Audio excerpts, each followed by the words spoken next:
Hello again, everyone. Welcome back to the Fandom Zone podcast. I'm one of your co-hosts, Charles Skaggs, back in the Fandom Zone once again, ready to talk our parts 4 and 5 of Crisis on Infinite Earths, the CW Arrowverse crossover. And I'm joined, of course, by my wonderful co-host, Jesse Jackson. How you doing, Jesse? I am great, Charles. Ready to kind of wrap this up.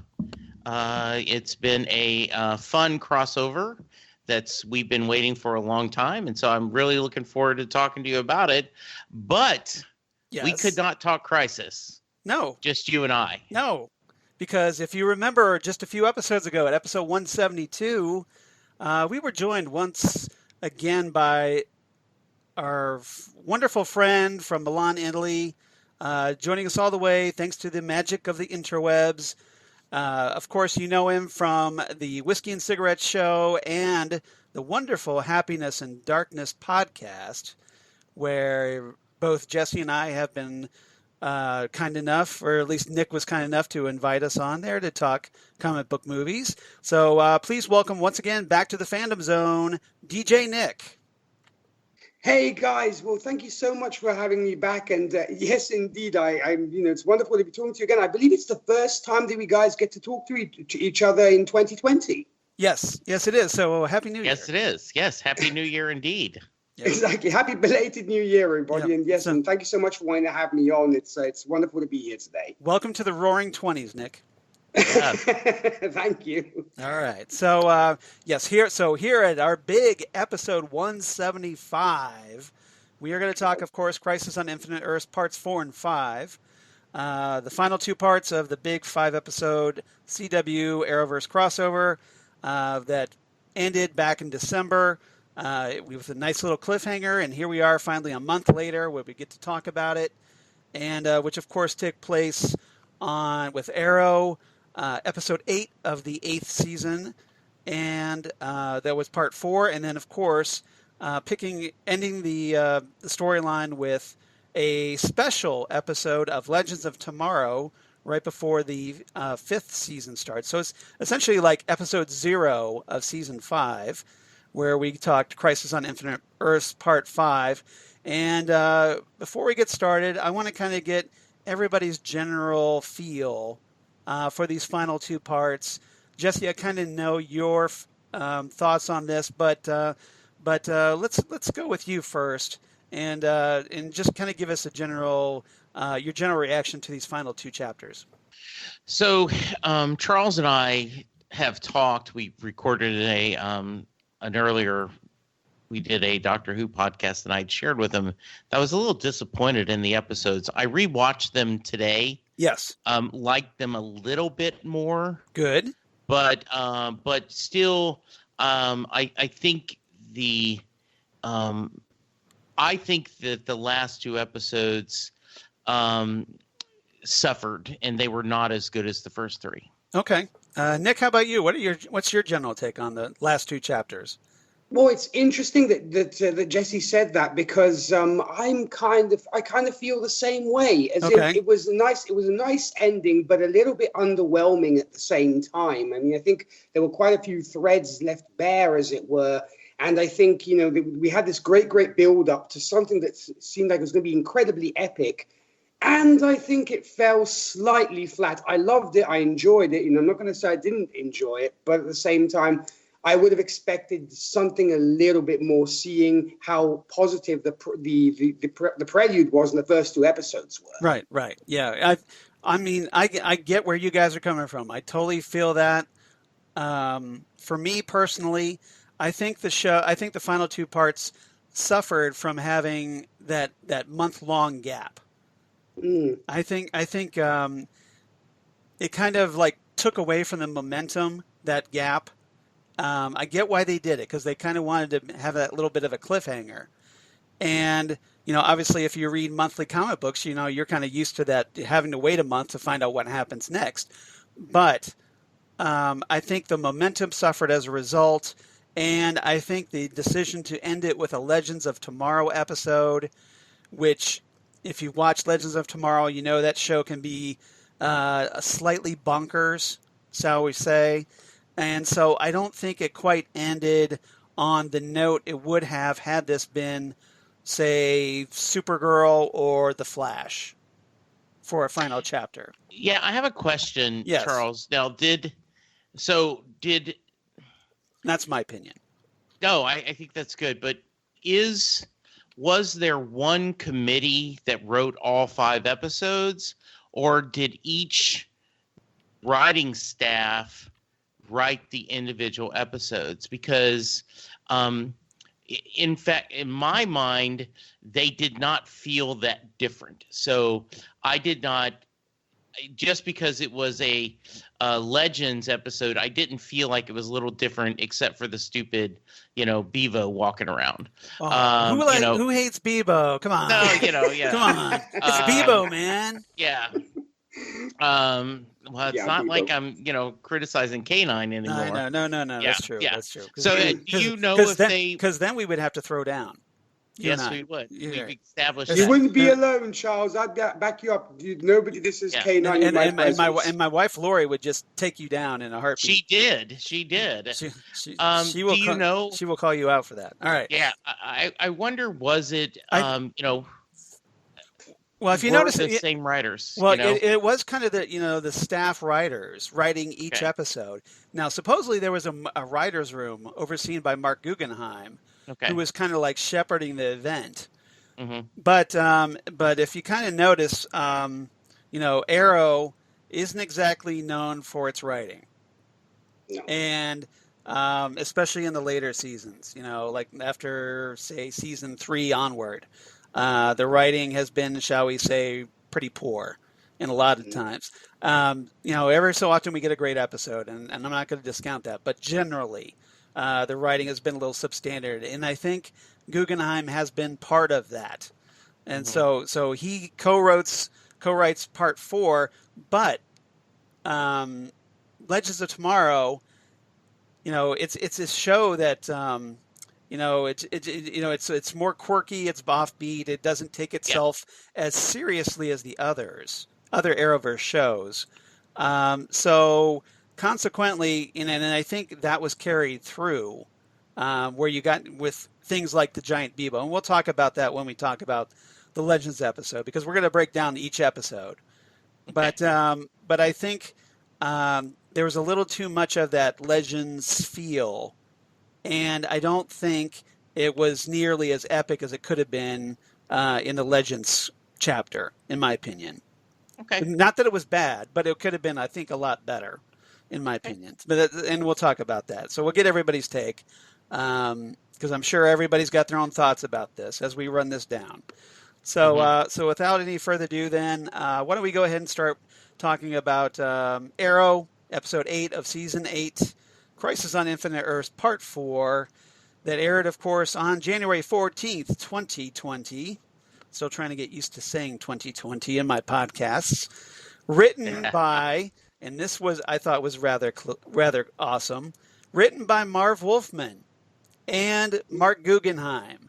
Now, of course, Marv Wolfman, the writer of Crisis on Infinite Earths, plotting that, of course, with George Perez, and his artistic co-creator on that series.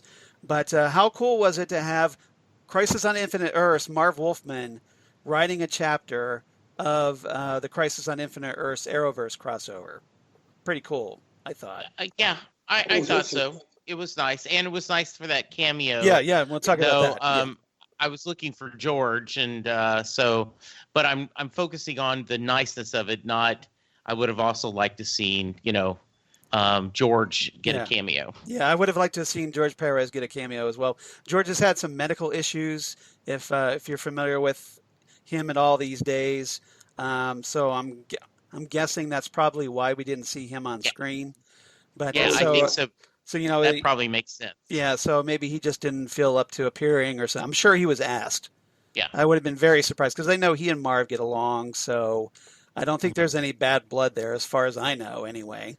No, not at all. So that's probably why, my guess. Anyway, so this episode directed by Glenn Winter, who's directed a lot of the big budget episodes for the Arrowverse, and this one, obviously, where you have Oliver as the Spectre throwing down with the Anti-Monitor, no exception, and I'd love to get everybody's thoughts about this. So, gentlemen, let's start with Nick first. Nick, what any initial thoughts about part 4 before I start throwing out some topics to talk about? I think of these two last two episodes, I think this was the better one for sure. I do have some nitpicks on this, which I'm sure we will discuss. But all in all, if I were to compare, these last two episodes, this was the better of the two halves. Yeah, I agree with that. And Jesse, how about you? Any initial thoughts about this one? Part 4? Yeah, I think it's slightly better. I think the ending of number 5 kind of helps bring it up a little bit. Right. So and it is a big episode because we get the death of a major character in this episode. I mean, how many more times are we gonna have Oliver die? Well, presumably this will be it because there's only 2 more episodes of Arrow. You know what I'm saying? We've had the big death in episode 1. Right. And now we're having a second death. And I'm supposed to, you can only go to the well so many times. I think that's one of the reasons why I'm like, that's you're cheating. Yeah. All right. If we were supposed to be sad that he died, then why are we now, he's come back as a Spectre, now he's died again. I just think that was not well served.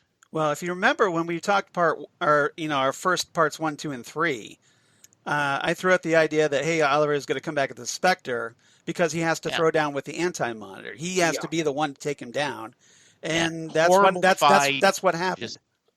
You didn't like the fight. Horrible fight, not worth anything. Yeah. Okay. All right. Yeah. All right. So we kind of start this episode off with the origin a little bit of the Monitor. We kind of get a little story here. We get an actress named Melanie Murkowski as Zanine Novu, presumably his wife, and who is a fellow scientist. And essentially, if you read the original Crisis on Infinite Earths comic, you know that there's a character named Krona, who is a major part of that, where we see Krona, he was a scientist experimenting, reaching all the way back to the dawn of time. And it's that act which kind of unleashes the Anti-Monitor, the antimatter universe. So in the Arrowverse continuity, we have the Monitor essentially his creation, which also creates the Anti-Monitor, is the cause of this instead of Krona. And so, Nick, what any thoughts about what you thought about this origin for the Monitor? Well, I will have to say that as soon as, I'm sure just like you guys who know the comics, as soon as I heard the word Malthusian, It was a huge pull at my Green Lantern heartstrings. Right. Knowing, of course, that is the race of the Guardians of the Universe, naturally. And I was hoping to see some of our little blue friends, but I guess, obviously they probably evolved into and became the little blue men later. Yes. But I thought it was an interesting origin for it, and I like the fact they did introduce the concept of the Malthusians, because I guess it also then maybe gives them leeway for the Green Lantern TV series, which apparently should be coming out on HBO, right. I believe later either this year or in the near future. So I really, really like that, and I like the fact that they did introduce this concept to us. It was a nice introduction. I think it was the relationship between the two. I felt was nice, but I think it was a little bit rushed. Right. I mean, we it's kind of like, oh, okay, look, before he became the Monitor, he had a wife and he was married and he was happy and this kind of thing. But it was kind of very, very sort of quick paced, and we didn't really get too much time to spend with Melanie at the same time. So it was nice, but I thought it could have been maybe built upon a little bit more, or don't even put a character like that and just say he was a scientist and he was working on this stuff and then he became the Monitor and he ended up creating the antimatter universe. I think her character was a little bit superfluous in narratively speaking. So even though it kind of gave us the backstory for the Monitor, you would have been willing to sacrifice that to focus on other things. I would have, yes, because I feel that when you're putting stuff like this in, you could have done other, something to make the story even more compelling. I mean, you can give the origin of the character, but maybe either you do a quick flashback or something. Exactly. There was this guy and he was exploring and space and stuff, and he happened to open the gateway. He was at the dawn of time and he ended up opening gateway to the antimatter universe and thus creating the anti-Monitor. Something kind of more snappy to get us to where we are, because I'm sure everybody, we've been waiting like a month for this new episode. Right. And so I think we definitely want to get to the good stuff as soon as possible. Right. And that makes sense to me perfectly. So, Jesse, any thoughts about the origin of the Monitor? So I am so glad you went there, Nick, because originally when you were talking about the background story, I was going, I'm just going to be Humpty Grumpy this time. But you kind of got in that. I didn't care. We didn't need that. I feel like it was a waste of time. It was like, oh, we have to give this origin because it's important in the comic. No, it's not. We don't need to know that. Okay, there's a problem with time. We don't have to have the reason. I just feel like it was. Well, do you think they would have got crap from fans if they hadn't included it? They're going to get crap no matter what they do, exactly. Charles. That's true. Exactly. That's true. And so and just that's true. And that's what it feels like. Well, we're going to do this just because we know we're going to get crap that no one, explained to that. Because, I would have rather. I mean, take that 6 minutes, and I timed it. I was watching it, and I went, okay. I can see Jesse with his stopwatch going. No. On the DVR, it shows how far it is. Yes. And you go, I would have rather that 5 or 6 minutes showing other worlds that were back. At the very end of this episode, we get seeing what the worlds. They left it very unclear on what exists in the multiverse and what doesn't. Yeah. Why are all these? Well, that doesn't happen until part 5, but yeah. That doesn't happen. I guess so. Yeah, I've got the notes. No, because the end of part 4 is when you see all the different worlds. Right at the very end of 4, you see all the different worlds. That's part 5.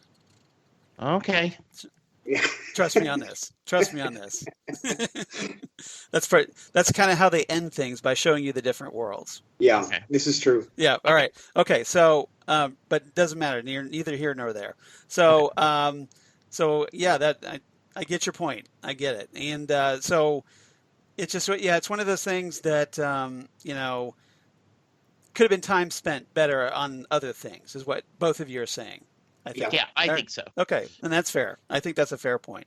All right. Now, were you okay with it? Did you feel like you needed that? Because I feel like you liked these 2 episodes a lot more than I did. Yeah. Well, and that's good. I'm really glad you did. You and I have talked about this. Right. You and I are never going to be unhappy that someone really loved something. Yes. That doesn't affect us. So if you liked it more, I'm so happy for you. Okay. Well, yeah. I mean, I enjoyed it because, I kind of take into the consideration, well, okay, it's the TV version. It's the CW TV version of Crisis. It's not going to be perfect. It's not going to be like I want it to be. And I guess I kind of give it a little more slack as a result. But I guess so. I didn't need it to be perfect, and I didn't need it. I just needed it to be better than it was. I needed it to be good. Okay. And not, and I just don't feel like it was good. Okay. All right. Yeah. That's fair. You're perfectly entitled to your opinion. Yeah. All right. So we catch up with our Paragons who were kind of left hanging out at Vanishing Point as the cliffhanger of part 3. And essentially they're kind of spinning their wheels. Ryan Choi, who is essentially our human perspective in this, he's writing letters to his vanished wife about how they're all dealing with things, and he's like grown out a beard. We find out it's been a month since they're hanging out. I got to wonder who's been doing their laundry, because they've been wearing the same costumes for a month, apparently. And finally, Barry shows up. And apparently apparently he's been gone for months, but for him it was like seconds. And because he kept trying to go into the Speed Force with no luck. And so we're kind of left, they're still spinning their wheels a little bit. And finally, Oliver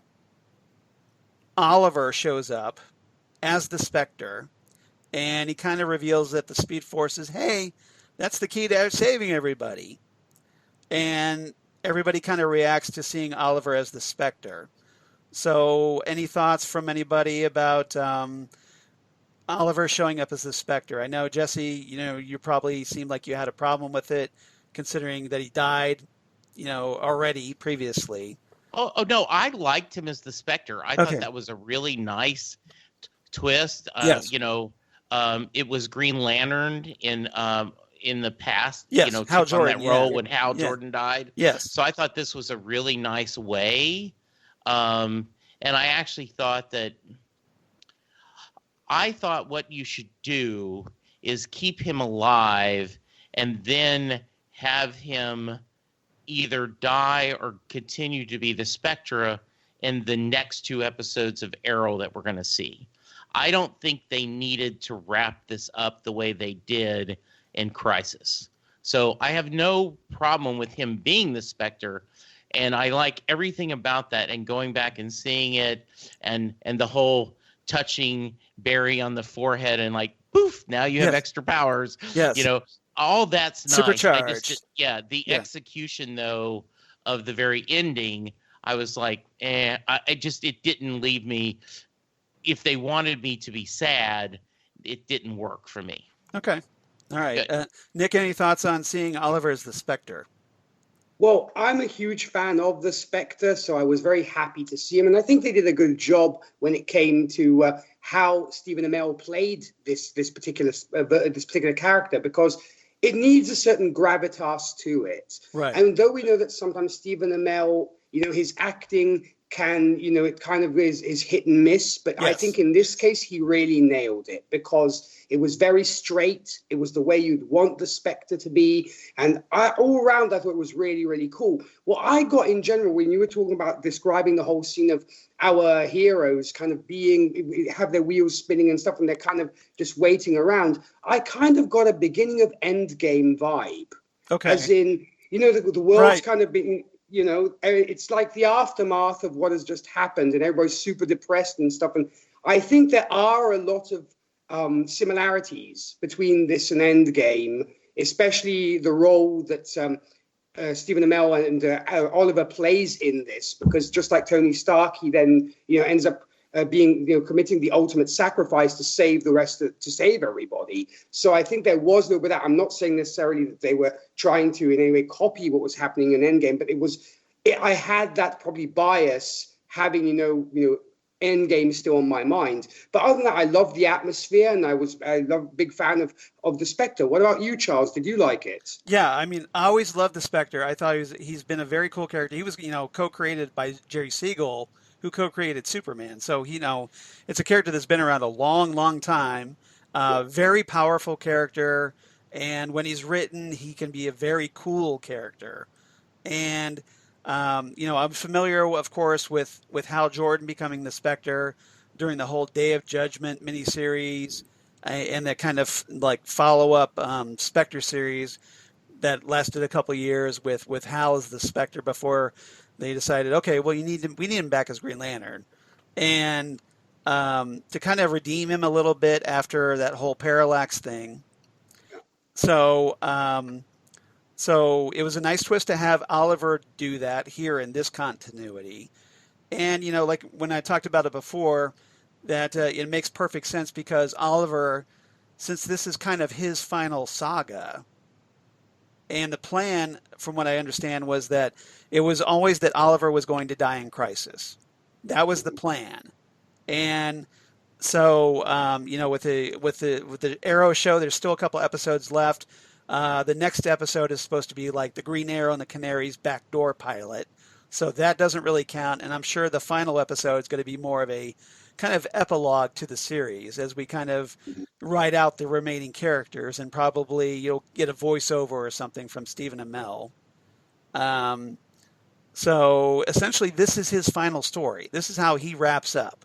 And, Crisis, the original comic, was the kind that had two big deaths with Supergirl and the Flash. And, so here we get Arrow, Green Arrow, but he comes back just briefly as the Spectre, just to take out the Anti-Monitor before he dies again. And I thought, like you said, Nick, I think Stephen Amell kind of stepped up. He kind of gave the Spectre a little bit more of a different personality than he gave Oliver Queen, I thought. That he's more cosmically aware than, of course, Oliver would be. So he probably has a more, obviously a more different approach, but it still felt like Stephen Amell because, hey, it's the same actor doing it, right? And so, it kind of, it makes sense, and it kind of drives things forward because we're driving toward that big Spectre versus Anti-Monitor clash in this episode. All right. So next topic I want to talk about just really quickly. We pick up from here. They come up with a plan to find Mar-Novu, and essentially the team kind of splits up.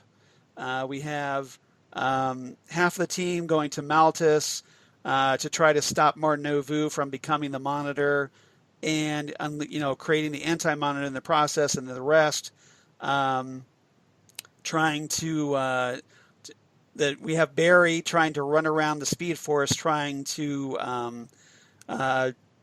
bring everyone together. And so we kind of find we find that characters are kind of being held together by the Spectre, and just like in the comics. And we have some nice little scenes, and we have this great scene where Barry literally runs into another Flash.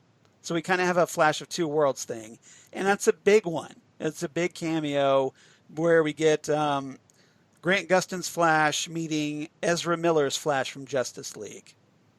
So I'm going to go with Nick first because I know he's my fellow Flash fan. And Nick, what did you think of Grant Gustin's Flash meeting Ezra Miller's Flash?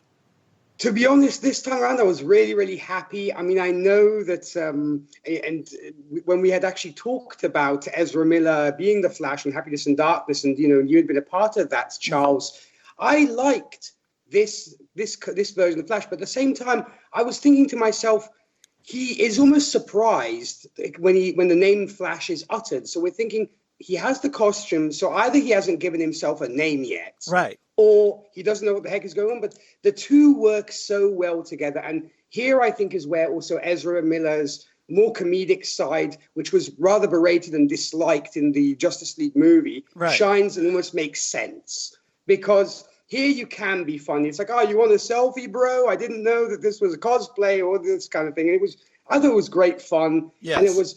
And I like the fact that they, noted that there was a nod to the DCEU as well, saying we're also acknowledging that the DCEU exists. And to get Ezra Miller, you have to think that they really had to possibly stretch the budget to have him come on and make an appearance, seeing, as we're mainly used to seeing him on the big screen and not on TV that much anymore. So I absolutely loved it, and I think the two actors must have had a blast as well. Yeah, from what I understand, they made sure Grant was cool with the idea of the cameo before they did it.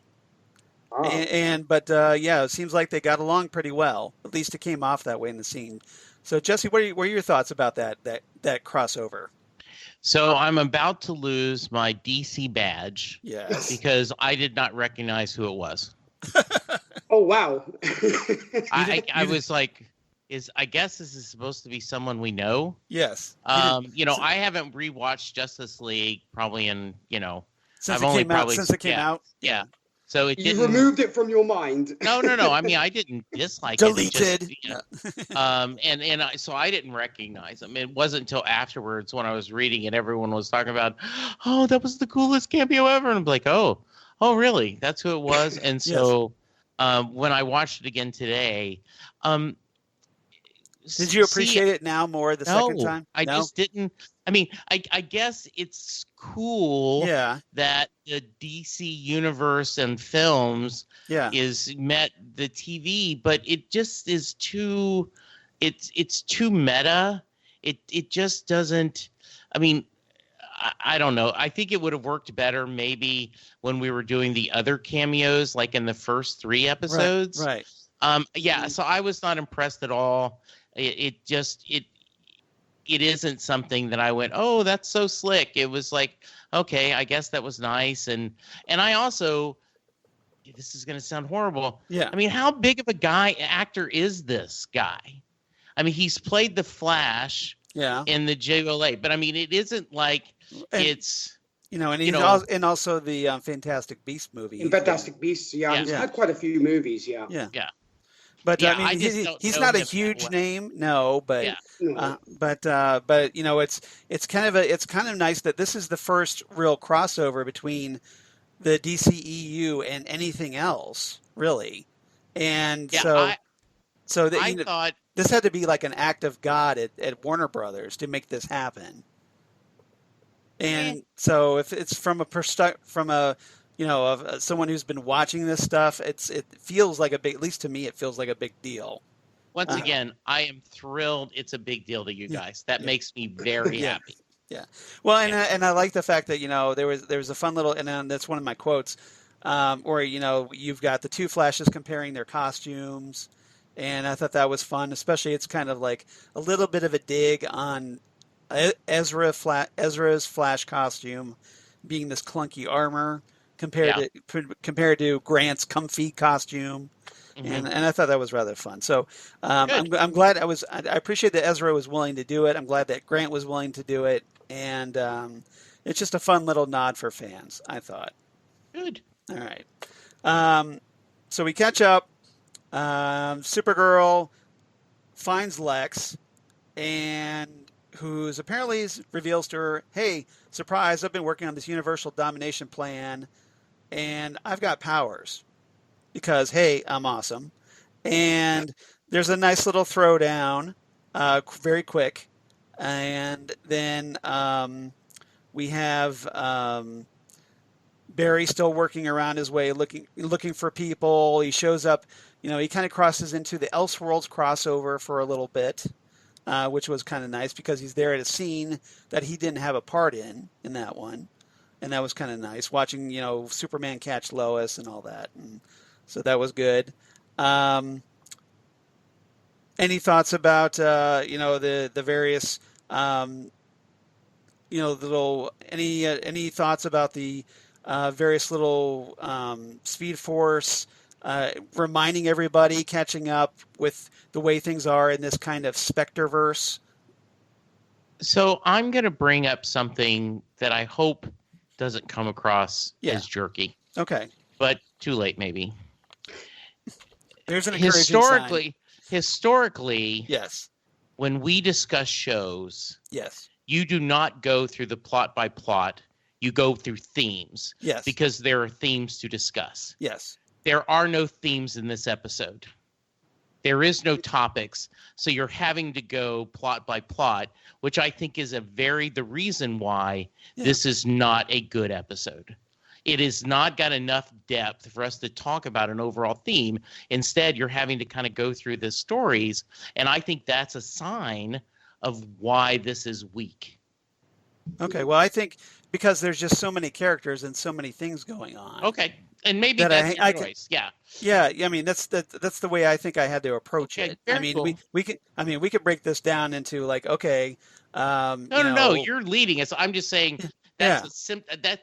Like I said, I went into this wanting to love it, and it's just meh. It's not Okay. bad.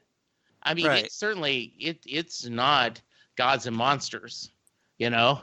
Oh my! It's Yes. just Oh it's, my! You mean Love and yeah, Monsters? Love and Yes. Monsters. Yes. So Yeah. yeah. Exactly. Mhm. All right. All right. Continue on, Charles. On Doctor Who. Okay. Now I'm afraid to continue on. All Not at right. all. As I go trepidatiously into the good night, let's see. So we kind of get the Spectre giving everybody a pep talk, and this leads us, of course, to the big battle. So Oliver versus, Oliver, Spectre, whatever you want to call him, versus the Anti-Monitor. Anybody, any thoughts about that big battle? Okay, well, the battle for reality itself. well, Charles, if I may, Yes. the first thing I wanted to actually say was you had mentioned earlier about the scene that we also got with John Cryer as Lex Luthor, and I would like to make a small mention saying that I think in these two episodes, John Cryer to me is one of the MVPs of these two episodes. Agreed. Because I think he's fantastic. He really is a great Lex Luthor. Bear in mind, I'm fresh off Batman v Superman, so Jesse Eisenberg's Lex Luthor. So it was actually wonderful to see this kind of Lex Luthor, because I've had my problems with Jesse Eisenberg. That's another story. But you and everybody else. Exactly. But John Cryer, I think, is definitely the MVP in these two episodes. When it came to the battle, 2 words, too brief. That's what I think was my problem with it, in the sense I thought that the Anti-Monitor was dispatched too easily. Granted, even in the comics, he gets defeated and then he comes back. So I figured that was what they were going to do with this series too. But it just seemed too quick for it to happen. As soon as the battle happened, I was so excited, seeing Supergirl flying off, the Flash rushing everywhere, saying, this is what I would like to someday see in a Justice League film. This is how a battle should be. But the battle between the Spectre and the Anti-Monitor, it was good, but as I said, it was way too quick. And also, what's with people just staring and making something happen and seeing nothing that we understand what is going on? Like, let's put our powers together, kind of thing. And they're just standing in the line, staring, and something happens. They're like, huh, what was that? I stare at stuff, but that doesn't happen to me. So that was my big gripe with it. But other than that, it was fun. But like I said, I think it was just too brief. I have a feeling Jesse has things to say about this too. I'm sure he does. Go for it. Yeah, I didn't think it was that impressive. We're fighting. It looks like bad spirits from, Harry Potter's world. What did they call? Well, the shadow demons. Yeah, what did they call and those, the Dementors? The Dementors. Yeah. I just wasn't impressed with it. But those are from the Crisis comic book. Yeah. So once again, boy, if we don't put them, our fans are going to be unhappy. Well, if you're going to adapt Crisis. Yeah, I wasn't impressed with it. And I did think it was funny. I hadn't thought of this till Nick said it, but yes, all our heroes stood on a hillside and sang, I'd like to buy the world a Coke and teach it, or teach the world to sing. There's a timely reference. Yes. They're all just like, we're all going to think positive thoughts, even the most evil of super villains. Yes. That was a good line where he says, so that's what it feels like to be a hero. Yeah. It was just, I'm going to hush up now and let you guys talk, because I'm just going to keep going, meh. Yeah. Okay. Well, thanks to Mr. Excitement there for that. All right. All right. I get it. I think that battle, I agree, that could have been a lot better. I think if you're going to take anything away, you should have taken away from early on in the episode where the heroes are doing, like Nick said, and I thought that was a very good, astute observation, doing that whole end game reset where we're all kind of mopey, we're feeling hopeless, and I think I would have taken at least a good 5 minutes away from that and redirected it toward this fight. Now, maybe by this point the budget was starting to run out. I don't know. So maybe they kind of had to rush through this a little bit, but I think it would have been to have more impact. And I think, again, this is Guggenheim. I have problems with his writing. If we've talked about when Karen Lindsay and I were doing the Phantom Zone podcast, we used to talk about many an Arrow episode that could have been executed better, and this is probably one of those that could have been executed better. But ultimately, we get the result that we were looking for. It opens up, and essentially what we have is a DC rebirth, and which is something that should be familiar to a lot of modern fans. And the universe gets reborn, and Oliver, in the process, is the spark for that, and he gives his life to kind of jumpstart the new DC Arrowverse universe, multiverse, and dies at last one final time, and he dies in an Arrow episode. So instead of dying in, say, Batwoman, or that he did before, so he's actually finally so it's a payoff to the Arrow viewers. And Jesse raises his hand because I was speaking of you, or you getting married when it's not your when you're right. Thank you. Episode. Yes. Huh? Thank you. I'm remembering you, Charles. Yeah. I remember. I was very frustrated with that. Yes, you were. Yes, I was. No, I It's like, why can't Barry and Iris get married in their own Flash episode? Why? Yes. It is without Felicity jumping all over it. Yes. Yeah, I do think that's it is nice that they're going to give him an ending.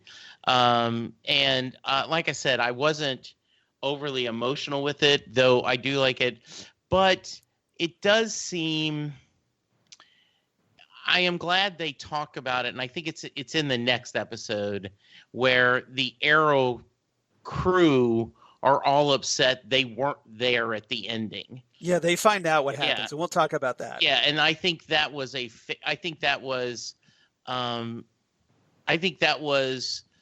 sharing some frustrations that fans may have, and actually being true to the characters. I think Diggle would have been happy. He would have been unhappy. He would have been, I should have been there. I should have been at his side.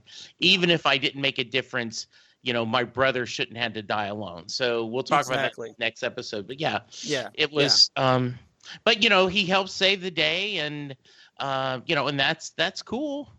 Yeah. Mm-hmm. And we know this might have been how Stephen Amell wanted to go out too. Yes. So we have to kind of take that into account, I think. Yeah. Because as far as they know, he wasn't unhappy with the way his character died. Yeah. At least there hasn't been any reports yet that he was unhappy. All right. Anything else about this part 4 from anybody? The only thing I'm going to say is that maybe Osric Chow's character could have been used a little bit better, because he really seemed like he didn't know what the heck he was doing there. And I was like, what are you doing here, man? I mean, they gave him more to do in the next episode, but this one, it just made no sense to have him here, to be honest. Yeah, it's like they didn't know what to do with him. Yeah. This, again, Guggenheim and maybe Wolfman, I don't know, but yeah, I didn't know what to do with him in this for this episode at least. All right, favorite quotes. Anybody got any favorite quotes they'd like to share on part 4? I have a couple. Okay, go for it. One of them that I thought was very funny is Ryan saying, "Lex pulled a Luther on us." That was good. Yeah, go ahead. Any other? Oh, all right. I've got one. Obviously, I had to do this one. The big exchange between the DC Extended Universe Flash and the Arrowverse Flash, where they're comparing their costumes. And let's see, I'll just, for the sake of to make it a little easier, I'll just say the Miller Flash says, "I like your outfit. It seems comfy." And the Gustin Flash replies, "Yours is pretty cool." And Miller Flash says, "Smooth," like he's starting to touch and caress it, and like he's caressing a car or something. And then Gustin's Flash says, "Yeah," he's looking over at Miller's costume and at the armor. He's like, "Yeah, it seems safe." Like, so they keep kind of comparing, like admiring the others, and then finally Miller says, "Yeah, yours is breathable. It's breathable." Yes. So I thought that was rather cute because they're kind of doing this at the same time. So it's a little hard for me to do that. But this kind of back and forth, and it was kind of nice to see the two Barrys interacting. That never gets old to me. No, I thought that was really well done. I agree. Especially when I knew who it was. I was like, yeah, that was great. Another good Nick one. Oh, go ahead. Go ahead, another one is, and I actually, I thought Ryan had some good lines, and considering how chaotic and how full the cast is, I thought he did pretty well. But he's doing the narration, and narcissist, sociopath, narcissist. Evil genius. Narcissist. There are a lot of ways to describe Lex Luthor, and then you hear Lex Luthor out loud, idiot. Why couldn't I be trapped at the edge of eternity with someone possessing more than 200 IG points? And Ryan goes, but I find douchebag to be the most descriptive. I like that one a lot. That was good. Nick, any quotes you'd like to share? Well, I did mention John Cryer earlier being the MVP, and he has some wonderful lines, I think, in this one. Case in point, the brave and the bold and the bald, I think, was great. Yes, that was good. I love that. And also when Osric Chow's character comes in, he looks and goes, "You ruined the perfect bad guy plan." And I thought that was wonderful. Just the way he delivers the lines, I think, is wonderful, because they could seem very cheesy, but just the way John Cryer delivers his lines is wonderful. Right. Yeah, I mean, I still can't get over the fact that Lex Luthor's nephew Lenny from Superman 4: The Quest for Peace has turned out to be the best on-screen Lex Luthor we've gotten so far. And when he was on that after show with Kevin Smith and everything, he really came across how much he was excited to do this. And I agree. He has been really good. And I'm hoping... He probably wanted to redeem himself for Lenny. I've got one more. Go for it. And there's the Oliver's big line. I hope you have that. So I'm going to pull another one for you. But once again, Ryan, I don't know about hope, but you're definitely the paragon of pep talks and Supergirl years of practice. One of the things I love about this series and this episode, or just period, is the optimism they show with Supergirl. And that's it's very true to the spirit of Superman and Supergirl comics. So I really like that.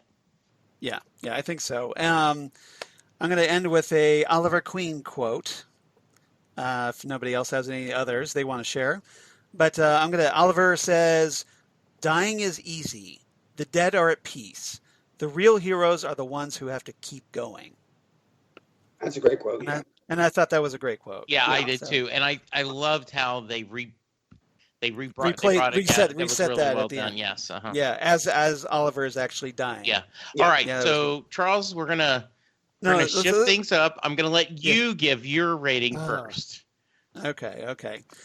I'm gonna give this one, and I'm probably being very generous by the sound of it. I'm giving this one 8.5 out of 10 green arrows. Lovely. In honor of Oliver Queen. Good. All right, Nick. I'm going to give this a 6.5 out of 10 anti-monitors. Oh, okay. Wow. I thought my 7 out of 10 pages of the Book of Destiny was going to be the low score. So, it's okay. Nick's he's European, so European judges are always tougher. It's the Russian judge you always have to look out for. Yes, absolutely. Yes. I also wanted to say, though, my 0.5 is given to the fact that I don't know if it's just me, but the tune that Lex whistles, isn't that the same tune that Lex Luthor whistles in The Quest for Peace? Yes. It is. Yeah, then I wasn't the only one who caught it then. Okay. Very sly joke. Yes, I did catch that. Yes. All right. Okay, so let's move on. Legends of Tomorrow, episode 0 of season 5, Crisis on Infinite Earths, part 5, which also aired on January 14th, 2020. written by Ketu Shimizu and Uba Mohammed, directed by Gregory Smith. And this one, we have a few guests. We've got, of course, Marv Wolfman as himself, and which was in a great cameo. We have to talk about that.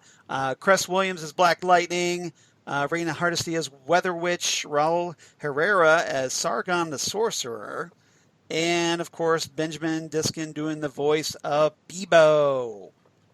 Bebo want hugs.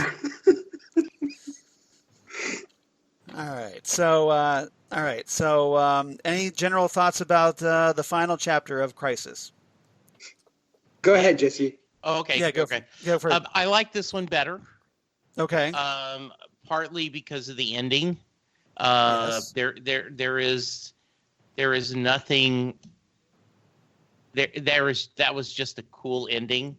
I like kind of how everything's set up, and the whole the legends did not get a lot to do, but when they had them and kind of their aware joking about crossovers was funny. You know, the whole, oh, did they kidnap you? That's what they do. And, you know, like, and Kate's like, yeah, I was the newbie last time. You know, it was just, this was, I thought, a better episode. And maybe because they weren't trying to do necessarily the battle to end all battles or stuff. This one I just thought was a little better. Yeah, that's fair. Nick, any general thoughts about this episode before we get talking in a little more detail?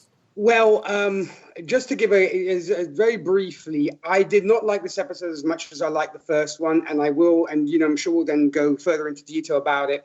There were a few things that that must be a really low rating. Ooh, yeah, there were things that I was very, very happy with, and there were things I was like, why are you doing this? I mean, please, can we do something better, please, here? I mean, yes. I have to say I was very tough with this episode because I love this stuff so much, and sometimes you have to be a tough parent with the kids that you love because you want them to do well.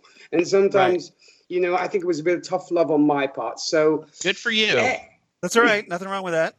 So all in all, I said I'm going to say I didn't like it as much, and then I will show my writing, as they say. Okay. All right. That's fair. That's right. So let me just kind of set the table for this one really quickly. This is essentially the episode where we kind of see the fallout from part 4, and we've woken up. It's a brand new Earth, and as we find out through the course of this episode, we're not on Earth 1 anymore. We're on Earth Prime, and just like a lot of us had predicted before Crisis started, Crisis was going to be used as the way to kind of merge the Arrowverse Earths so that the key characters would be on the same Earth, so they wouldn't have to do any like dimension hopping or, you know, using Vibe or something to interact with one another. They're all on the same Earth, and every city, you know, like you've got National City now on the same Earth, you've got Freeland now on the same Earth, and we kind of pick up with that and the fallout from that, because this new Earth, things are a little different. It's not the same old. To kind of rebirth in a rebirth way, where we kind of relaunch and some things are different to set up some future storylines down the road on each individual series. First and foremost, we find out that, hey, on this version of Earth Prime, Lex Luthor is not a fugitive criminal. In fact, he's more like the Lex that we know from, say, the John Byrne era Superman, where he's the very successful businessman who has a very public persona and is, on the surface, is well liked. But of course, we know he's secretly up to no good, and it's going to be up to the heroes to try to bring him down. And I'm sure that's what's going to be the main focus on Supergirl and probably Superman and Lois as we go forward. So any thoughts about Lex Luthor's, the new Lex Luthor? I loved it. Continuity. I loved it very much. I mean, it made me also think of kind of the Superman storyline where Lex Luthor becomes president of the United States. Right. And so I really love that because, I think it kind of also had the audience guessing a little bit as to, was this all down to him, or did Oliver want to give him a fresh start and make him into a good guy? So you don't know until you get that wink from John Cryer, I think, Right. where he's like, he must have rewritten himself in some way, or he must have had a hand in changing himself. And I thought it was wonderful. And also Melissa Benoist did a really good job in this, I think, when her reaction to this and her shock, and where everybody's like, he's such a great guy. She's horrified by all this. Exactly. Yeah. And everybody's like, he's such a great guy. Him and Lena are two of your biggest supporters and stuff. And she just can't hack it. And you could tell she just is going crazy. And I love that, and yes, I was a big fan of this. Loving the comics and the fact that, of course, there is that situation in the comics too. So I was definitely a very happy camper in this case. Yeah, I kind of know I wonder what happened with Lena, but that's I guess we'll find that out.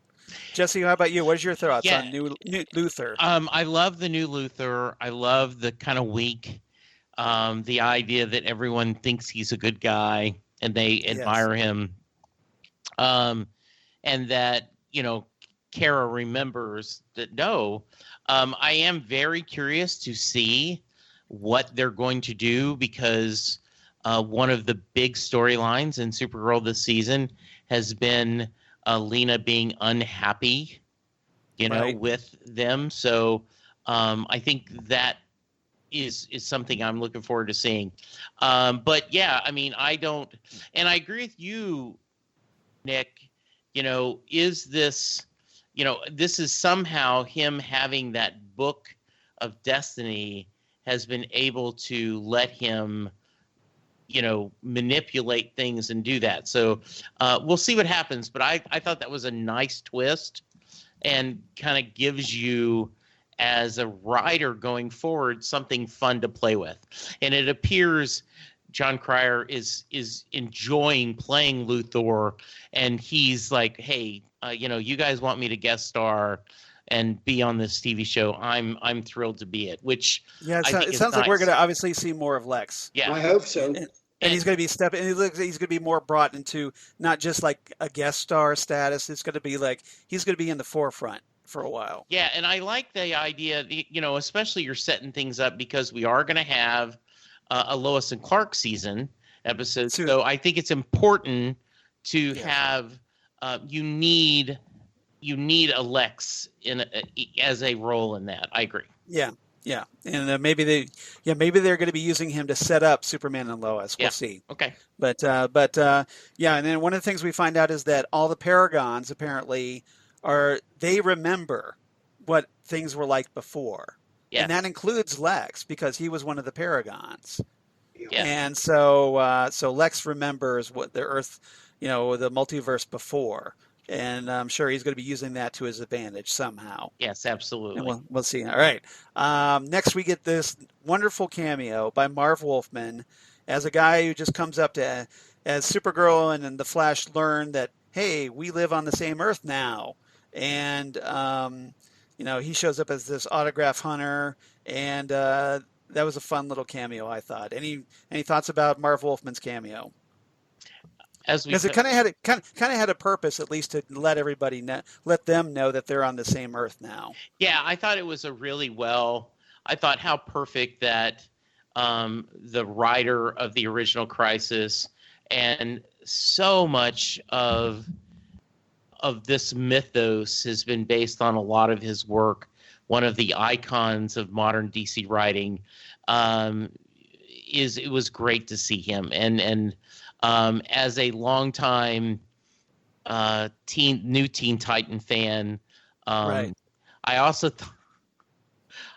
thought, and this is just for you and I, Charles, yes. Leah would have been going, "You're burnt out. You suck." She would have been yelling at the TV because she was not a Marv Wolfman. Yes. Yeah. Unfortunately, our late friend Leah Dizio.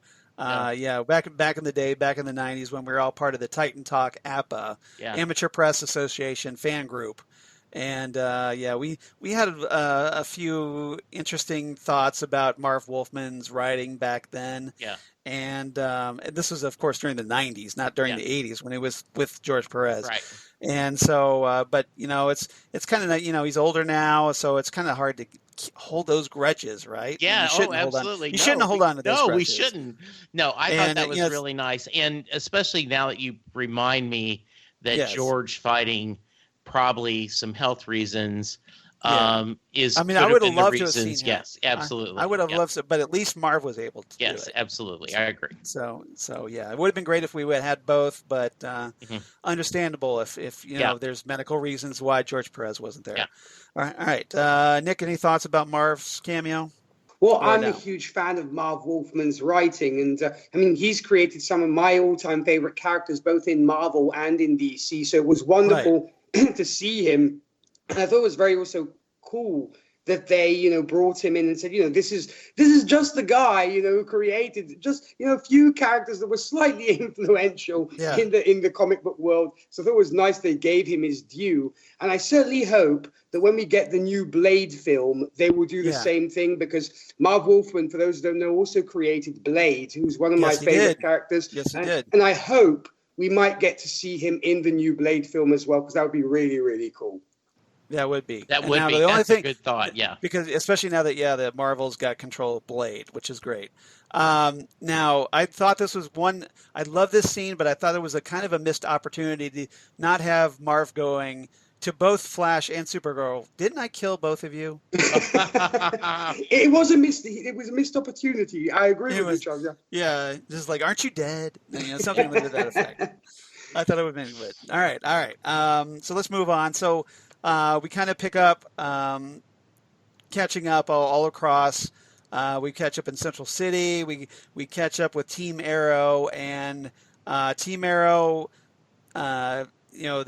Essentially we've got Sarah going around telling people, along with John Jones, the Martian Manhunter, filling people in telepathically, and Team Arrow finds out that Oliver's dead. And Diggle especially does not take it very well. So what did everybody make of that? Jesse, you want to go first on this? Yeah, the repercussions, felt more like an Arrow episode than a Legends of Tomorrow.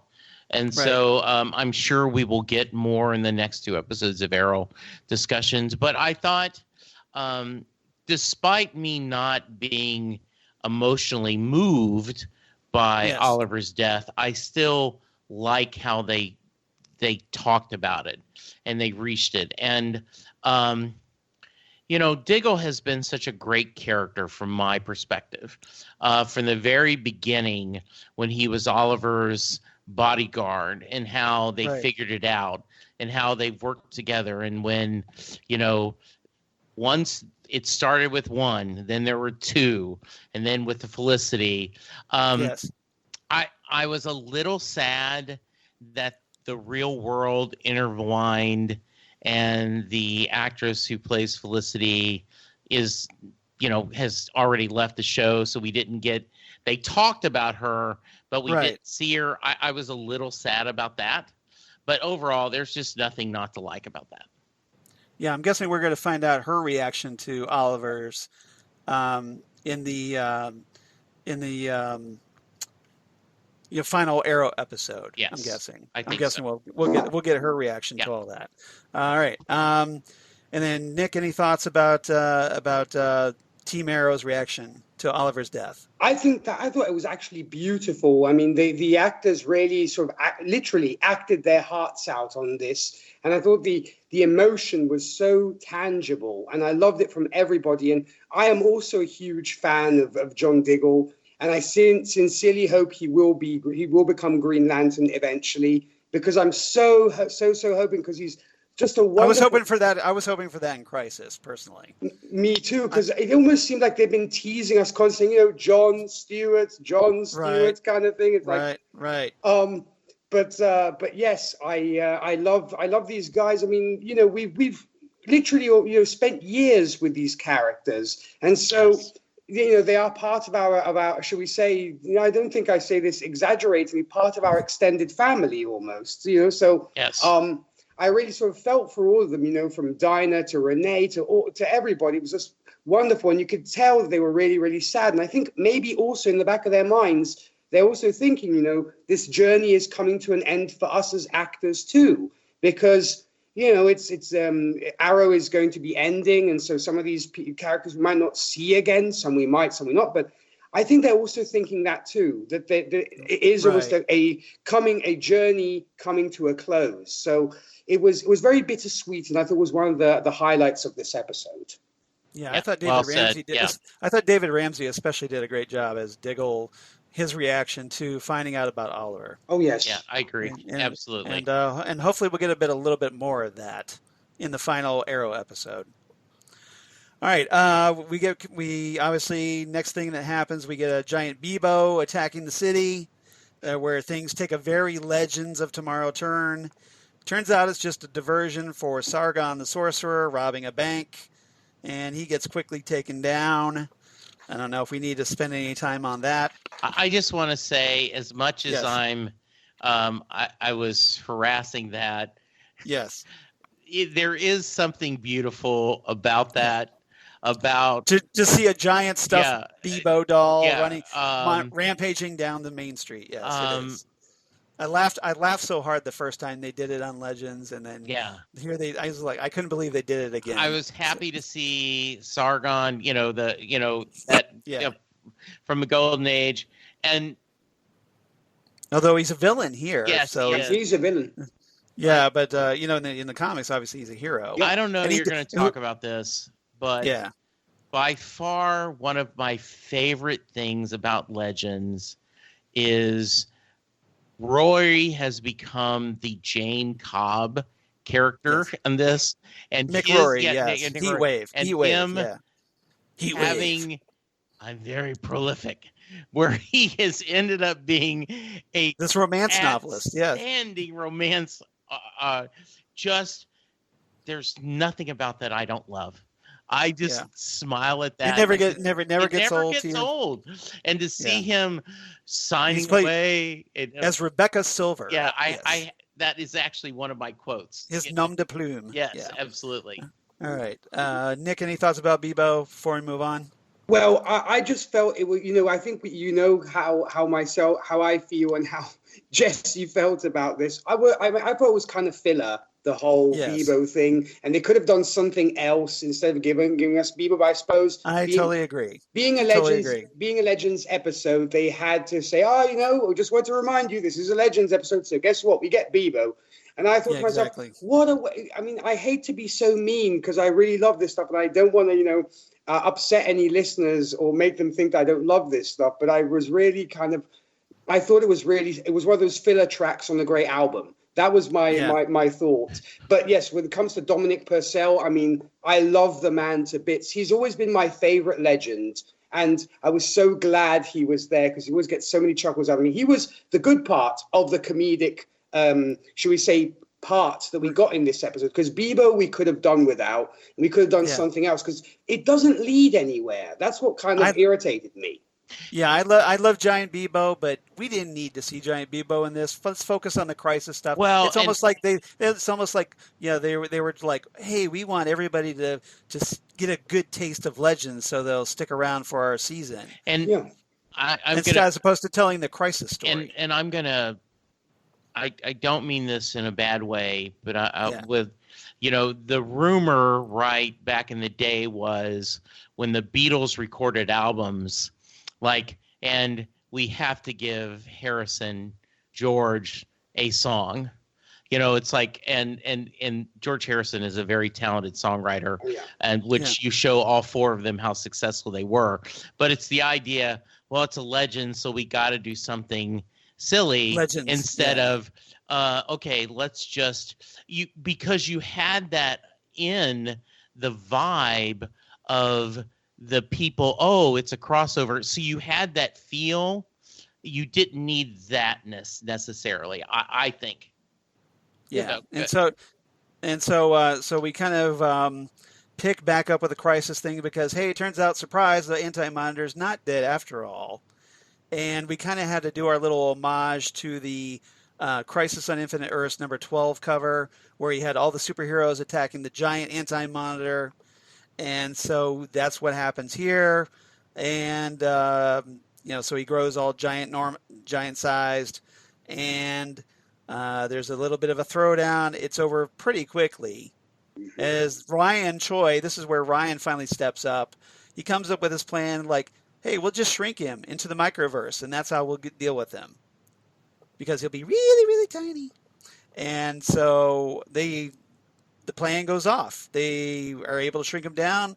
Everything's good. It's all done. Even with the shadow demons, they go away. Everything's good. And then we kind of pick back up more with the after effects. So it's almost it's this final climactic fight almost felt to me like an afterthought. Yeah, I was totally right there with you. Yes. Yeah. Go ahead, Nick. Nick, any thoughts before we get? And I'll go to Jesse if you got any thoughts on this. No, the word afterthought is the perfect word. It's le mot juste, as the French would say, because it is such an afterthought. I mean, this is supposed to be like the biggest bad that ever lived, Right, right. He was dispatched like a villain of the week, It was just like, you're building to this destroyer of worlds. Sorry, what were you going to say, Charles? No, I was just agreeing with you.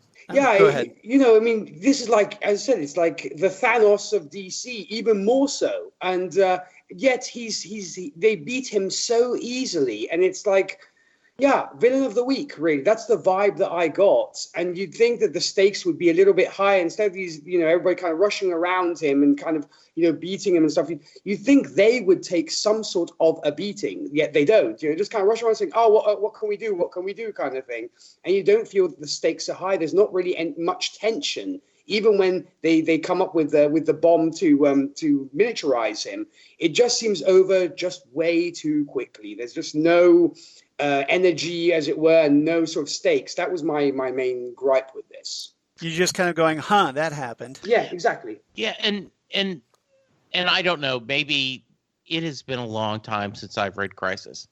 So maybe that was supposed to happen, that they thought they defeated him and then they didn't. Yeah. That's what happened. But it just, once again, I don't think you would be better served if you take these two episodes, muster around where you get one final battle in episode 5, like probably at the halfway point. You get this massive battle, you defeat him, you do the shrink ray. I mean, who doesn't love Barry going, okay, here's the instructions, you get like this? Yeah, that was great. Yeah, that was great. And then, okay, we've done that, defeat him, and then do your wrap up. So I agree with you guys, though. I just don't think it was that.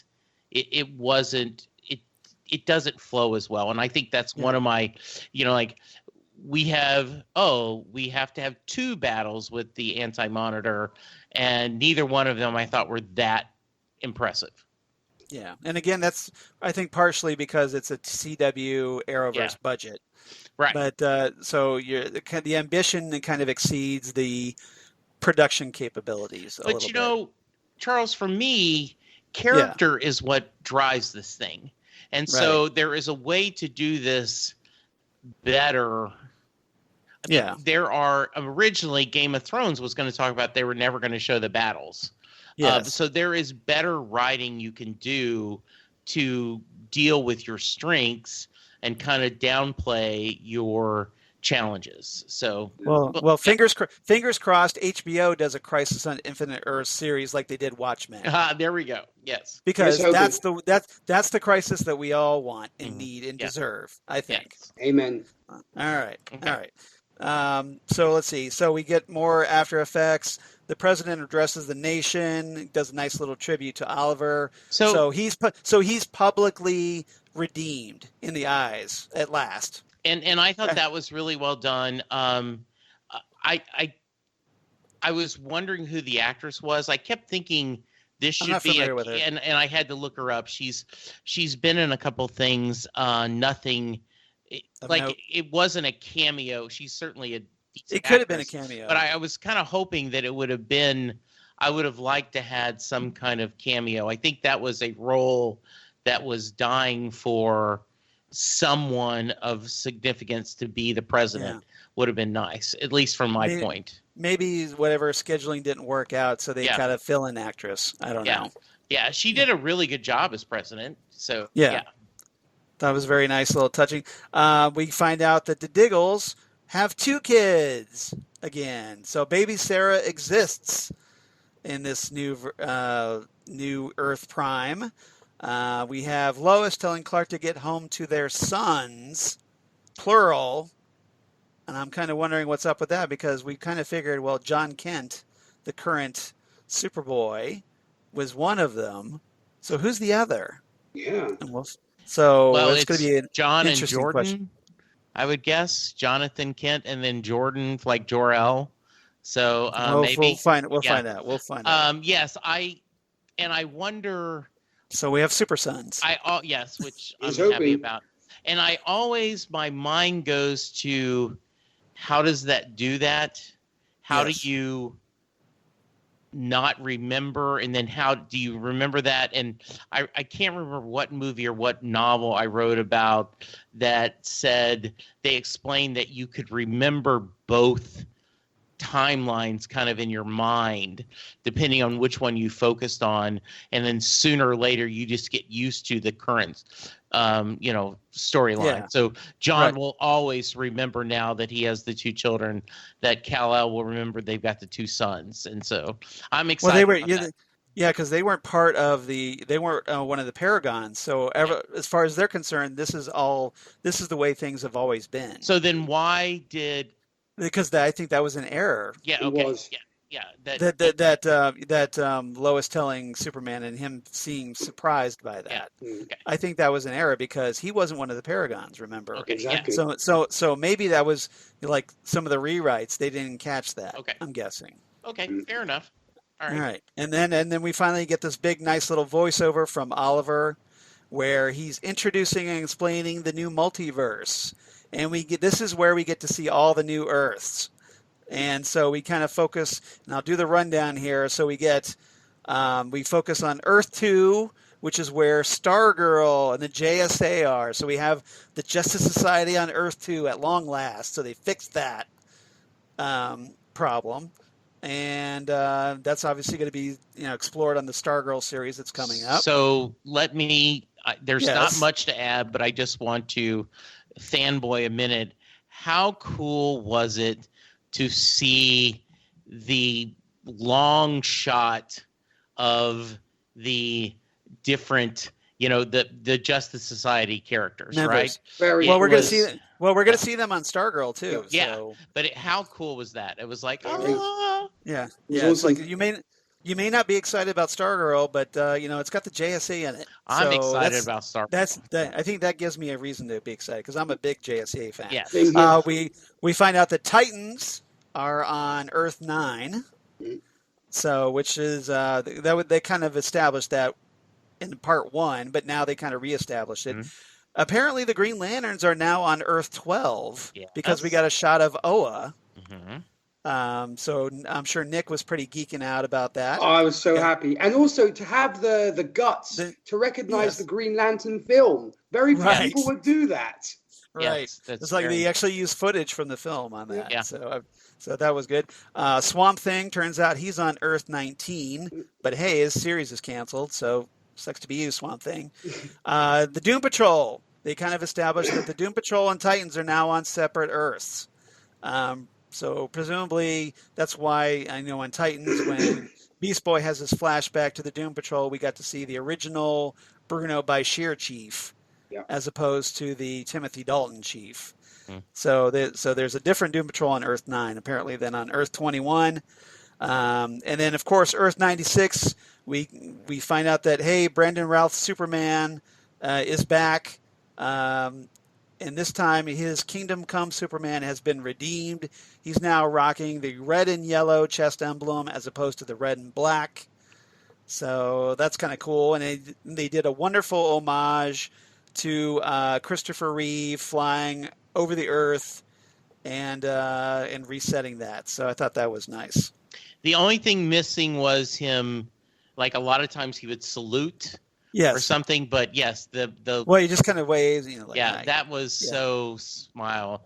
Did they play the John Williams Superman? No, they didn't. In my mind, I heard it, right? Maybe they did a little bit. I don't know. No, I think it was the main theme of Superman Returns. Okay. Yeah, that makes sense. That's perfect. Yeah. Well, because that Superman Returns did they reused the Williams score for that. So all right, and of course we find out Earth 1 is now Earth Prime, and on Earth Prime the heroes get together in a very familiar hangar and say their final goodbye to Oliver.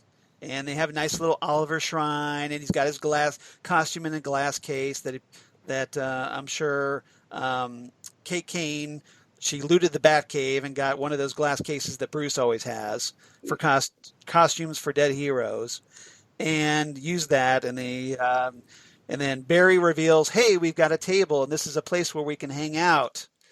And if there's ever another crisis like this, and we even have a seat at the table for Green Arrow in a very touching little tribute. And what did everybody think of that big moment? Kind of they don't call them the Justice League, but essentially it's the Arrowverse Justice League. So what did everybody make of that? Go ahead, Jesse. Okay, I was going to be polite. I loved it, Charles. I mean, all 5 hours are worth all the things I'm unhappy with to get that payoff. Okay, so you were even though there were things you didn't like, and you were that was a good enough payoff. And one of the things that I really, really liked is I'm going, why? This is the first time I watched it. I'm going, why are they setting this tribute in this old abandoned warehouse? I knew why. Yeah, and I didn't. And I'm like, because I watch The Flash regularly, like a religious thing. So I do too. But I mean, I'm like, this just seems dumb. And then to have Chris Williams, just his. Chris Williams, Black Lightning. He didn't get to do much during Crisis. No.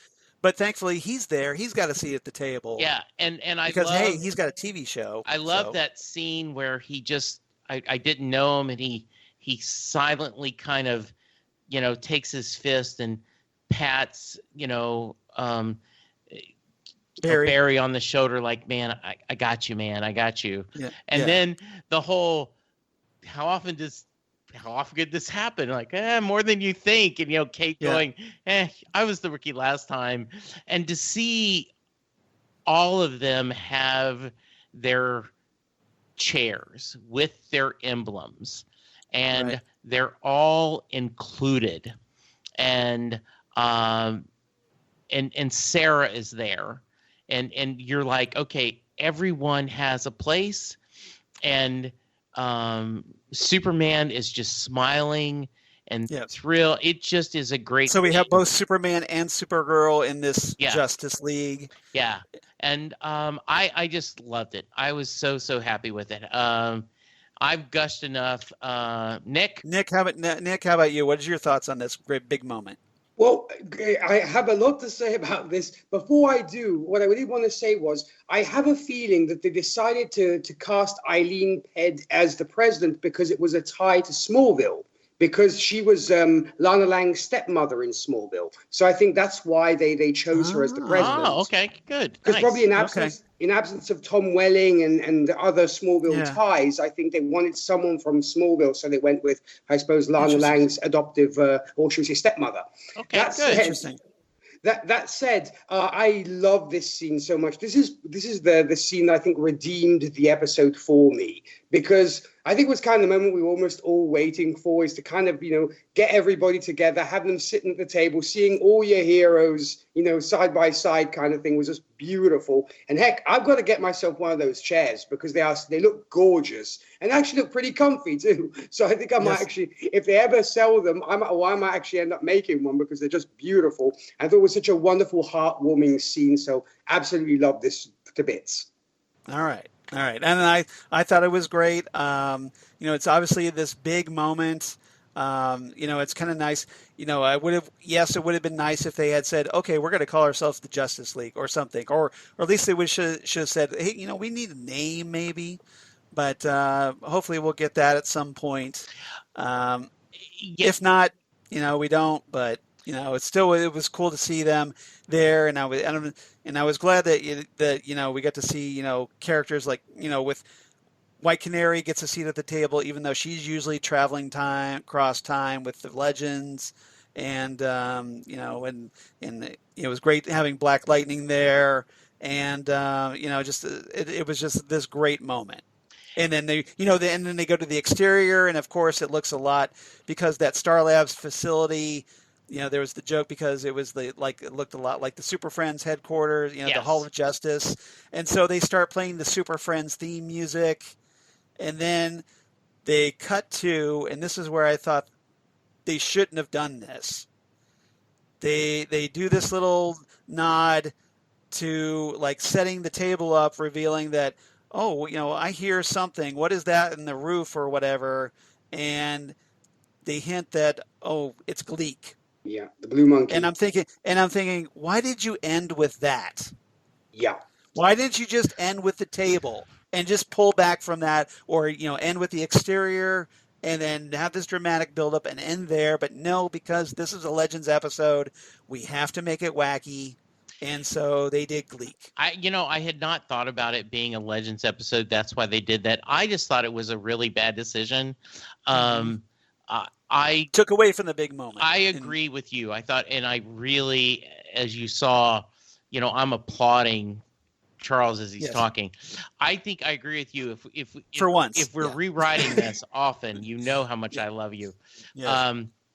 I agree with you.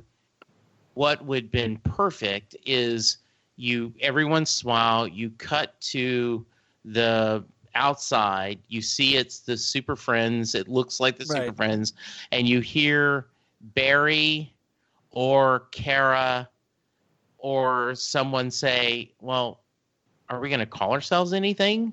Yeah. And then cut. Then if you wanted to play the Super Friends music, I'm okay with that. But you didn't need the silly joke about the space Gleek. monkey. Yeah. Yes. You didn't need that at all. Nick, any thoughts about Gleek?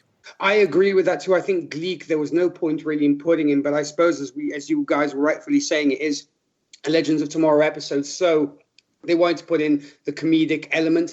I mean, heck, they could have done a Captain America in this case and go, what about Justice? Boom. And then, kind of black screen and credits, right. Yeah. Or see that one of them is about to pronounce the word justice, and then you go to end credits. That would have been kind of cool. How about, and then cut to black. Yeah. I think that would have been much better because, like you said, it ruined the perfect moment. End it on an epic note. I mean, don't give us the. You can give us Gleek another time, but this would have been the instance if I had been in the writers' room, I would have smacked somebody and say, "No, we're not doing that. Take that off the board. That's dumb. Take it off. Just end on a great strong note." Exactly. But that's me. That's what I would have done. All right. Favorite lines. I know we're running long. So anybody got any favorite lines they want to talk about? I just have a couple. So I'll go through both of them, and that way you can go. And just when the Mick is at the book signing, and who should I make this out to? I'm such a huge fan, Rebecca. I mean, what should I call you? Rebecca's fine. Nice. And then once again, because I love Roy, where are you from, Sparkles? Don't call me Sparkles. And this is Black Lightning. I'm from Freeland. Martin came and got in my head, told y'all. Martian got in my head, told y'all we're all caught up. It's been a weird day. And Killer Frost, that's an understatement. See, there was enough of that so that it felt like a Legends without having to do the extreme. So those are the two I wrote that I just loved. Yeah. Okay. Nick, any quotes you want to talk about? I'm going to couple that with Dominic going out against Bebo saying, he ruined my book signing. That was good. Yes. That just had me, I was just in stitches with that one. That's probably, that was the one that stood out the most to me in this one anyway. That's great. That's great. Or like when he went furball. I love that man. He's wonderful. Yeah, he's great. Dominic Purcell is just fantastic. I like Sarah talking with Renee Ramirez, Wild Dog, and Barry, where Sarah's going, how the hell did Bebo get here? And Renee says, isn't the more pressing question of why there is a giant Bebo walking down the street? And Sarah says, well, this wouldn't be the first time. It's a long story. And Barry says, that's right. Wally told us about the time you guys used those totems to turn yourselves into a giant Bebo to fight a time demon. And then Sarah kind of pauses for a moment and goes, I guess it's not a long story. So I know that's a cliche. Yes. But it always cracks me up when someone does that. And I'm sure there's a writer, a coach or a writer teacher that says, do not go to that cliche. But when it's done right, I just love that. Oh, it's a really long story. Blink, baby. Okay, maybe not that long. Yes. Yeah. Mm-hmm. And then Sarah and Nate talking with Ava, where Sarah says, yeah, we've been busy saving the multiverse. And Nate goes, you got shanghaied into another crossover, didn't you? And Sarah says, yeah, kinda. And Ava goes, whoa, did they kidnap you? And Nate says, this is a classical crossover move. We tell them we're too busy, they commit a felony. Yes. That was good. Yeah. And then, of course, Oliver saying, in the beginning, there was only one, a single black infinitude. Then the infinitude found release, and then finally the darkness broke, filling it with life, with the multiverse. Every existence multiplied by possibility and spread out before space and time in infinite measure. Civilizations rose and fell, and rose again to cross reality's grasping expanse. Life, a precious gift, persevering in the face of every obstacle, until finally the age of heroes was born. Love it. Nice. Dun, dun, dun, dun, dun, dun, dun, dun. I'm sorry. I slip into that Super Friends theme music. All right.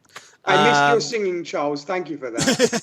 I think everybody missed my singing because they don't want me to sing. No. My horrible singing. All right. So, everybody, what's your rating for this one? And Jesse, I'm going to go with you first this time. So I like this one a little bit more. So I'm going to give it 8 out of 10 Superman flyovers. Nice. And Nick, how about you? I'm going to give this a 7 out of 10 Justice League chairs. Oh, so nice. we because you said you didn't like it as much. So discussing with us made you raise your rating? You know what? Because going over the episode again, right. I think maybe I was in a bad mindset at first because of Bebo. Yes. But then now we talked you into it, didn't we? Yeah, exactly. Because then I think talking it over, that's the beauty. I can't tell you. I cannot tell you, Nick, how often Charles has convinced me. Either sometimes make me not like it as much. Usually it's I like it more after talking to Charles. Yeah, the man can sell ice to Eskimos. Yes, he can. So what you're saying is I'm a used car salesman. No, but I think also, once again, because talking it over with folks, you get to, and with you two in particular, you kind of take the good with the bad. And so, yes, I mean, I have to admit at first I was just going to give it a passing grade, 6 out of 10. But thinking about the good stuff as well, I said to myself, yeah, I guess I can raise it a point in that. So yes, hence 7 out of 10. Awesome. Yeah, and it kind of sort of stuck the landing. Mm-hmm. Yes. They did what they needed to do. They set up the new circumstances, and we'll see how things pay off from here. All right, how about you? And I give it 8 out of 10 new Earths in the multiverse. Nice. So we have a brand new multiverse, and we'll see where it goes from here. Good. So, all right. So. Phantom Zone fan mail, of course, we don't have any because, hey, we've been kind of off and doing other stuff. So let's talk about, if you want to reach us here at the Phantom Zone podcast, you can reach us. You can drop us a line at Phantom Zone Cast on Twitter, or you can reach us on Facebook, the Phantom Zone Podcast, Instagram at Phantom Zone Podcast. Please do. That would be great. We'd love to hear from you. Any thoughts about Crisis? And we'd love to hear from you on that. Jesse, where can they reach you on the interwebs? So you can hear me every week talk about Doctor Who with a certain charming co-host, Charles Skaggs. Who? Where, is he bigger than me? Yes, Next Stop Everywhere, where we talk all about the Doctor and the newest season. You can hear us in the past. We have, if you're just finding the Titans on DC Universe Direct, we have Titan Talk, where Charles and I have covered both seasons of the Titans and the Doom Patrol, and a certain guest star, my friend DJ Nik, joined us on a couple of those. My friend too. Yes, indeed. And then you can hear me talk music and all things Bruce Springsteen on Set Listing Bruce, the Bruce Springsteen podcast. You can find me on Twitter at Jesse Jackson DFW. Charles, or no, let's go Nick first, I guess. Yeah, yes. let's go to our guest host here. So, Nick, how about you? Where can they reach you on the interwebs? Well, thank you very much. Well, when it comes to me, for talking about the musical stuff, if you're fans of country music, you can find us at whiskeyandcigarettesshow.com. That's where you can listen to our previous episodes. Our radio show is aired every Sunday from 11 a.m. to 3 p.m. Eastern Standard Time. So be sure to check that out if you're fans of country. If you're fans, of course, and I'm sure you are, of superheroes and stuff, of all you listeners out there. We also have the Happiness in Darkness podcast, where we cover superhero movies from Marvel, DC, Dark Horse, Image, and more. And when it comes to that, you can either go to anchor.fm/happiness and darkness to listen to the previous episodes, or you can follow us on Twitter, where we're at High Darkness Pod, or on Instagram under Hin Darkness, and also, of course, Facebook, where we are under Happiness in Darkness. And what about you, Charles? Well, obviously, everybody definitely check out Happiness in Darkness, especially since Jesse and I tend to show up there from time to time, like our upcoming Avengers discussion that we're doing on this coming week.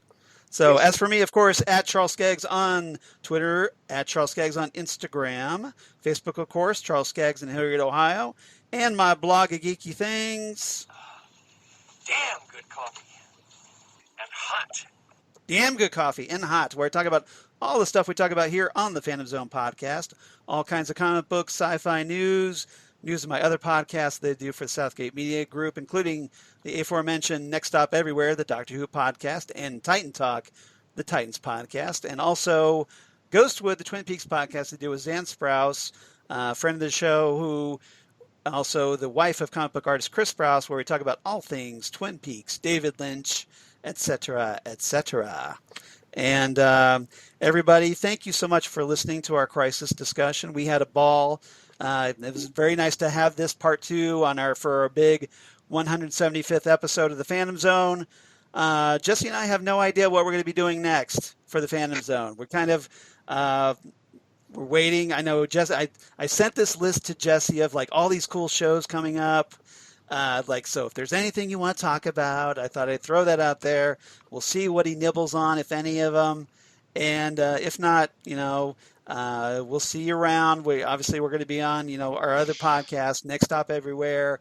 We're going to be, Titan Talk will start back up with Doom Patrol when the Doom Patrol Season 2 comes out. And, of course, I'm on Ghostwood, and Jesse's on Set Listing Bruce. So in the meantime, you can catch us there. But hopefully we'll be back doing something in the Phantom Zone sometime in the future. But until then, thank you everybody for listening. We had a great year and a great start to 2020. And Jesse, any final thoughts before we sign off? No, I agree. Nick, thank you so much for joining us. It made it a lot special. You were wonderful, Nick. Yeah, you were fantastic. It's so much fun. Yes, there is a lot of good TV coming up in 2020. Charles and I just have to determine what we want to watch, and we're also discussing do we rebrand the show so that it's a little bit easier for people to find. Or come up with a new show. Yeah. I mean, I know I want to talk about Stargirl. We're gonna have to talk about Boys season 2. Yes. I have not watched the Umbrella Academy first season yet, but once highly I do, recommended. Highly there's recommended. a lot of good stuff for us to do that we're going to look at down the road. So please keep subscribed to the feed. Keep following us on our social medias. We'll figure it out. Yeah, you will be able to find us, and we will let you know. All right. All right. And everybody, tell your friends. And then if not, in the meantime, you can go back and check back past episodes. Nick, thank you again so much for joining us. We really appreciate it. Absolutely. I hope you had fun. I had a blast as always. Thank you so much for having me, guys. Anytime, I'm always up for anything when it comes to the two of you. So thank you so much. And I will definitely echo your thoughts, saying to the listeners out there, definitely check out these two wonderful, wonderful people, Charles and Jesse. They are passionate and they always do a wonderful job. So if you want a serious podcast with a lot of fun and a lot of heart, check out these two and everything they do, because it's definitely worth your time and it's hours of wonderful listening. Thank you, Nick. Your check is in the mail, sir. Absolutely. All right.